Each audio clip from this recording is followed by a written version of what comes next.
आमच्या सरकारचं एकच धोरण आहे, कष्टकरी, वारकरी आणि सुखी शेतकरी. आज आपण शेतकरी सन्मान योजना जी केंद्राची आहे, 6,000 रुपये वर्षाला आदरणीय मोदी साहेब देतात. त्यामध्ये आपल्या राज्याने 6,000 आणखी टाकले.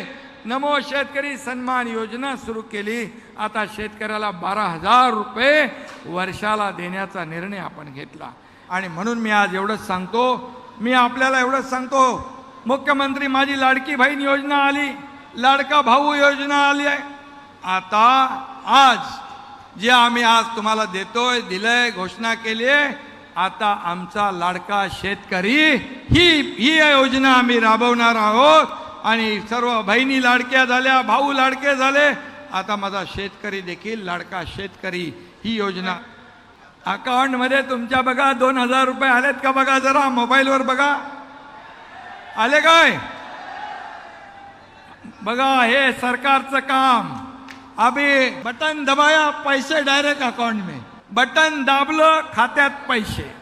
हे सरकारचं काम आहे. त्यामुळे माझ्या शेतकरी बांधवांनो, बहिणींनो, माझ्या बहिणींना पण वाटलं नव्हतं बटन दाबल्यावर पैसे येतील. माझ्या बहिणी बँकेत गेल्या, पैसे काढले, खरेदी केली, आपल्या मुलांसाठी केली, आपल्या परिवारासाठी केली. शेवटी अर्थव्यवस्थेला चालना दे.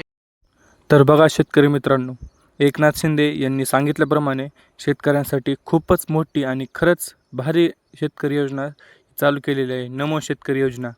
बघा 9वा आणि 10वा हप्ता एकूण 4,000 रुपये खात्यात जमासुद्धा झाले आहेत, असं एकनाथ शिंदे यांचं म्हणणं आहे.